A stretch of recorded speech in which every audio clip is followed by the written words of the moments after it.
नमस्कार। मैं डॉक्टर सरोज राय जन विश्व भारती संस्थान के शिक्षा विभाग में सहायक आचार्य के पद पर कार्यरत हूँ। आज मैं आपसे बातचीत करूँगी कि सामाजिक परिवर्तन और शिक्षा क्या होती है। सामाजिक परिवर्तन दो शब्दों से मिलकर बना है, सामाजिक तथा परिवर्तन। समाज के संबंधों के जाल को ही सामाजिक परिवर्तन कहा जाता है। दूसरे शब्दों में समाज की प्रत्येक घटना संबंधों को सामाजिक परिवर्तन कहते हैं। भूत अवस्था को नवीन रूप प्रदान करना, संबंधों तथा परंपराओं की भूतकालीन अवस्थाओं को नई अवस्था प्रदान करना सामाजिक परिवर्तन कहा जाता है। इस प्रकार सामाजिक संबंधों, सामाजिक संरचना, सामाजिक प्रकार्य, सामाजिक प्रक्रियाओं, सामाजिक संस्थाओं, सामाजिक संगठन में होने वाले परिवर्तन को सामाजिक परिवर्तन कहा जाता है। सामाजिक परिवर्तन का आशय सामाजिक संरचना, मानवीय तथा मूल्य मान्यताओं में बदलाव होता है, क्योंकि यह शिक्षा, राजनीति तथा आर्थिक व्यवस्था में भी परिवर्तन करती है।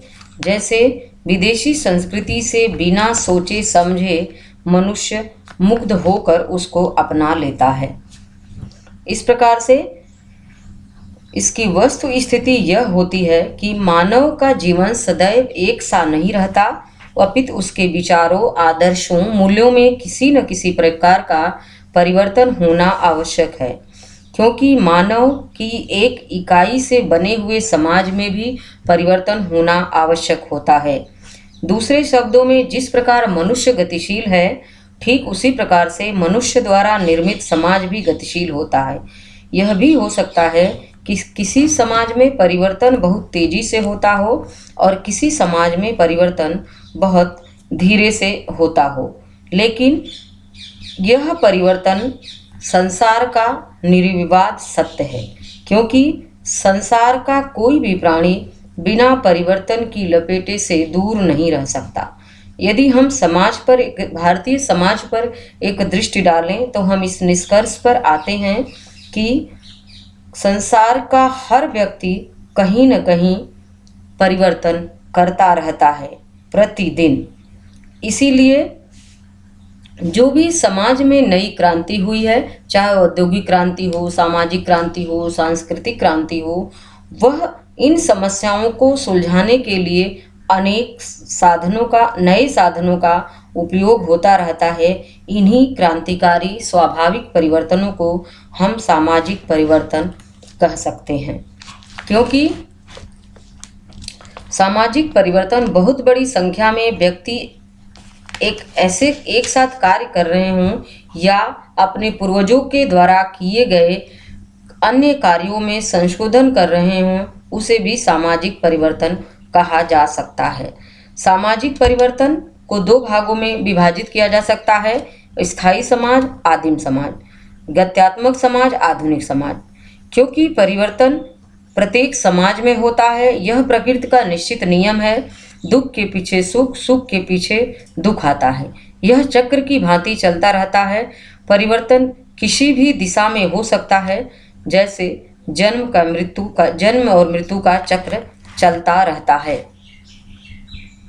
सामाजिक परिवर्तन की क्रिया, सबसे पहला है प्रक्रिया। क्योंकि सामाजिक परिवर्तन की प्रक्रिया सतत होती रहती है। इनका संबंध उन शक्तियों से होता है जो व्यक्ति और समूह के संबंधों को प्रभावित करते हैं। इस प्रकार सामाजिक प्रक्रिया का परिवर्तन का उससे घनिष्ठ संबंध होता है जो सामाजिक संरचना में निरंतर होता रहता है। दूसरा बिंदु है विकास। यह ऐसा परिवर्तन है जो प्रगतिशील होता है। इसमें निरंतरता तथा आगे बढ़ने की शक्ति होती है। दूसरे शब्दों में, विकास का प्रयोग परिवर्तन के लिए किया जाता है, अर्थात जो निरंतर अग्रगामी है। प्रगति का आशय सामाजिक प्रगति ऐसे सामाजिक परिवर्तन की परिचायक है जो सामाजिक मूल्यों तथा आदर्शों की दृष्टि से समाज को आगे बढ़ाता है। यह गुणात्मक परिवर्तन भी हो सकता है। सुधार का तात्पर्य प्रत्येक समाज में ऐसी शक्ति होती है जो नियोजित रूप से सामाजिक परिवर्तन का प्रयास करती है और यह नियम बनाकर उनका पालन करते हुए समाज में परिवर्तन लाने का सुधार करती है। क्रांति अर्थात सामाजिक सुधार एक ऐसा परिवर्तन है जो समाज की इच्छा के सहयोग से होता है, परंतु क्रांति दो विरोधी सामाजिक शक्तियों के संघर्ष के फलस्वरूप होती है। क्रांति के द्वारा जो सामाजिक परिवर्तन लाया जाता है उसमें संघर्ष का होना आवश्यक है। बिना संघर्ष और शक्ति के सामाजिक क्रांति नहीं हो सकती। इसलिए जो बलपूर्वक सामाजिक संरचना में अप्रत्याशित परिवर्तन लाती है वही क्रांति कहलाती है।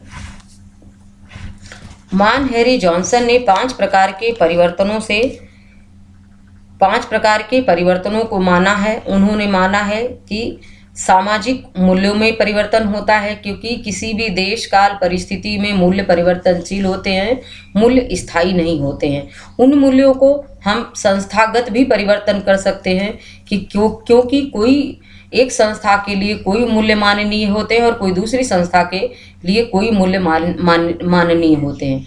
इसलिए इनके आधार पर संपत्ति तथा पुरस्कार की वितरण प्रणाली में भी परिवर्तन किया जा सकता है और उसको आधार मानकर कार्यकर्ताओं के मूल्यों में भी परिवर्तन किया जा सकता है।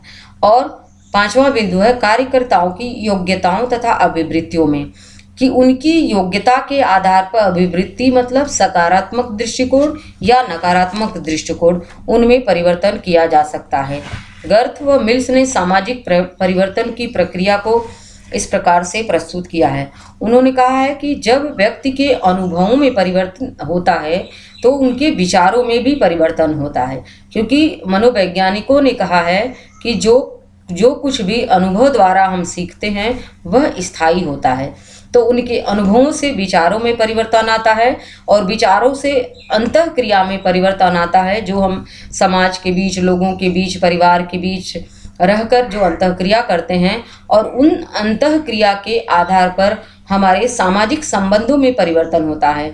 अर्थात हम एक दूसरे के समाज के परिवर्तन को भी अपनाते हैं, उनको मान्यता प्रदान करते हैं और उनके आधार पर हम सामाजिक संरचना में भी परिवर्तन करते हैं और इसके आधार पर समाज में अनेक प्रकार के सामाजिक परिवर्तन होते हैं। परिभाषाएं स्पेंसर ने कहा कि सामाजिक परिवर्तन एक प्रकार का सामाजिक विकास है। कुपुस्वामी ने कहा सामाजिक परिवर्तन सामाजिक रचना तथा सामाजिक व्यवहार में परिवर्तन होता है, अर्थात सामाजिक ढांचा में भी परिवर्तन है और मनुष्य के सामाजिक व्यवहार में भी परिवर्तन है। किंग्सले डेविस ने कहा कि सामाजिक परिवर्तन सामाजिक ढांचा, सामाजिक संगठन और समाज की संरचना और कार्यों में घटित होता रहता है।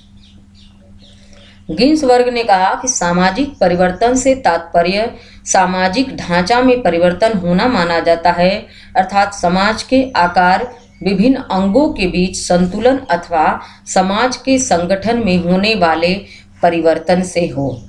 सामाजिक परिवर्तन के रूप या प्रतिमान। प्रथम प्रतिमान है रेखीय परिवर्तन, अर्थात जो एक प्रकार से एक रेखा के रूप में परिवर्तन होता है। इसके प्रतिपादक हैं समाजशास्त्री WF ऑर्बन। द्वितीय प्रतिमान है उतार चढ़ाव, जो आज कुछ और संस्कृति थी, परंपरा थी, मूल्य थी, क्योंकि संस्कृति, परंपरा, मूल्य परिवर्तनशील होते हैं और आगे आने वाले में कुछ और हो सकते हैं। इसके प्रतिपादक हैं काम्टे, कार्ल मार्क्स, स्पेंसर। तृतीय प्रतिमान या चक्रीय परिवर्तन, तो इसके प्रतिपादक हैं स्पेंसर, सोरोकुन। चक्रीय मतलब जैसे चक्र ऋतु चलती रहती है, जैसे जन्म से मृत्यु का चक्र चलता रहता है, उसी प्रकार से हमारी संस्कृतियों में, मूल्यों में, हमारी परंपराओं में अनेक प्रकार के परिवर्तन होता रहता है। सामाजिक परिवर्तन के कारक। जैविकी कारक का मतलब होता है कि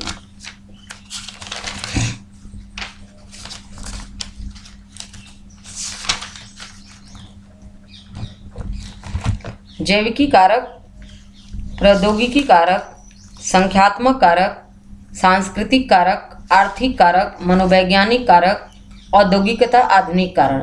क्योंकि जैविक कारण जो होता रहता है, जनसंख्यात्मक का मतलब होता है कि अगर हमारे देश में जनसंख्या बढ़ रही है तो उसके कारण से भी अनेक प्रकार के परिवर्तन आते हैं। प्रौद्योगिकी कारक का मतलब जो हमारे समाज में अनेक प्रकार की क्रांतियां आ रही हैं, तकनीकी क्रांतियां, उनके कारण से भी हमारे समाज में परिवर्तन होता है। सांस्कृतिक कारक का मतलब होता है कि जो संस्कृतियों में परिवर्तन आता है, हम एक दूसरे की संस्कृतियों को अपनाते हैं, एक दूसरे की संस्कृतियों का विरोध करते हैं, उसके कारण। आर्थिक कारक कि अगर हमारे देश की आर्थिक व्यवस्था गिर रही हो तो कहीं न कहीं हर जगह पे आर्थिक कारक उसके कारण होते। मनोवैज्ञानिक कि हम किसी चीज को लेकर अगर हमारे मनोभाव दूसरे रूप में हैं तो उसके कारण से भी हमारे अनेक पक्षों में परिवर्तन आता है। सामाजिक परिवर्तन के बाधक तत्व निहित स्वार्थ। निहित स्वार्थ का मतलब होता है कि कुछ ऐसे प्राचीन रुचियां, रूढ़ियां हैं, नियम है, परंपराएं हैं कि जिसमें व्यक्ति अपने स्वार्थों से ऊपर उठकर उसमें परिवर्तन नहीं करना चाहता, क्योंकि वह नवीनता करने से डरता है। इसलिए यह निहित स्वार्थ जो हैं सामाजिक परिवर्तन के रास्ते में एक बाधा है। सांस्कृतिक जड़ता का मतलब होता है कि हम अपने पूर्वजों से प्राप्त किए हुए उन मूल्यों, विश्वासों तथा परंपराओं से हैं जिनका हम दास बन जाते हैं और आवश्यकता अनुसार भी हम उनको किसी भी हालत में छोड़ना नहीं चाहते। इसीलिए यह भी एक बाधक तत्व है। नवीनता का भय का मतलब होता है कि हम किसी भी प्रकार से नवीनता, वर्तमान स्थिति से संतुष्ट रहते हुए हम कोई भी नई बात ग्रहण नहीं करना चाहते। नवीनता को, किसी भी नवीन विचार को, नवीन वस्तु को, नवीन लोगों को हम ग्रहण नहीं करना चाहते। इसलिए जो समाज में सामाजिक परिवर्तन होना चाहिए वह नहीं हो पाता। पृथकता की मात्रा का मतलब होता है कि हम अनेक प्रकार से पृथक हो जाते हैं, कि कुछ लोग ऐसे भी हैं जो अपने अस्तित्व को बनाए रखने के लिए अर्थात अपनी महानता को साबित करने के लिए अन्य लोगों की संस्कृतियों को संपर्क में नहीं आते, अन्य लोगों की संस्कृतियों को अपनाते नहीं हैं। इसलिए उनमें यह डर रहता है कि अगर हम अपना लेंगे तो कहीं हमारा विरोध न हो जाए। भारतीय समाज और सामाजिक परिवर्तन। समाज में पाए जाने वाले विभिन्न वर्गों के बीच संघर्ष होता है। हरिजनों एवं जातियों की समस्याओं के कारण होता है परिवर्तन। जातिवाद, भाषावाद, क्षेत्रवाद, सांप्रदायिकता की अनेक घटनाएं ऐसी घटती हैं जिनकी समस्याओं के कारण परिवर्तन होता है। समाज में प्रचलित कुरीतियां, अंधविश्वास, अनेक प्रकार की कुरीतियां हैं जिनके कारण होता है भ्रष्टाचार, रिश्वतखोरी, कालाबाजारी, बाल अपराध, निर्धनता, राष्ट्रीयता की भावना में कमी, राजनीतिक अपराधीकरण इत्यादि में होता है। नैतिक पतन की समस्याएं आज हमारे भारत की एक ऐसी समस्या हो गई है कि हर तरफ व्यक्ति कुछ न कुछ गलत काम करते रहता है, जिसके कारण से सामाजिक परिवर्तन हो जाता है। शिक्षा और सामाजिक परिवर्तन के कारक के रूप में, क्योंकि नई पीढ़ी को संस्कृति का स्थानांतरण करना, शाश्वत मूल्यों को स्थायित्व प्रदान करना, जो भी हमारे शाश्वत मूल सनातन परंपरा से चले आ रहे हैं उनको स्थायित्व प्रदान करना, परिवर्तन ग्रहण करने में सहायक होता है। जो परिवर्तन हो रहे हैं वह हमारे लिए कितने उपयोगी हैं उनको भी हमें ग्रहण करना चाहिए, उसके लिए सहायक होते हैं। परिवर्तनों का मूल्यांकन भी होना चाहिए कि कौन कौन से परिवर्तन हमारे लिए उपयोगी हैं, सहयोगी हैं, लाभदायक हैं। नवीन परिवर्तनों के उदय में भी सहायक है शिक्षा। परिवर्तनों के विरोध को दूर करती है शिक्षा। सामाजिक परिवर्तनों को की शिक्षा भी होती है, ज्ञान क्षेत्र में विकास करती है, सामाजिक परिवर्तन का नेतृत्व भी करती है, एकता तथा समग्रता का विकास करती है, मानवीय तथा सामाजिक संबंधों को बनाए रखने में सहयोग देती है। सामाजिक परिवर्तन और स्कूलों का महत्व होता है। स्कूल में सांस्कृतिक निरंतरता प्रदान की जाती है, सामाजिक व्यवस्था को बनाए रखने की शिक्षा दी जाती है, राष्ट्र नीति को पूरा करने में सहयोग की शिक्षा दी जाती है, आर्थिक आवश्यकताओं की पूर्ति में सहायता दी जाती है, विद्यार्थियों की क्षमताओं और कुशलताओं का विकास किया जाता है, सामाजिक सांस्कृतिक प्रतिमानों का सरलीकरण किया जाता है कि जो प्रतिमान हमारे लिए उपयोगी हैं उनको तो तुम ग्रहण करो और जो नहीं उपयोगी वो न ग्रहण करो। उज्जवल भविष्य की कामना की जाती है। शिक्षा सामाजिक परिवर्तन की अनुगामी होती है, अर्थात पीछे पीछे चलने वाली होती है, क्योंकि हम सामाजिक आवश्यकताओं के कारण ही शिक्षा को अपनाते हैं, सामाजिक शक्तियों के कारण शिक्षा को हम अपनाते हैं, सांस्कृतिक परिवर्तन के कारण शिक्षा को अपनाते हैं। बहुत धन्यवाद।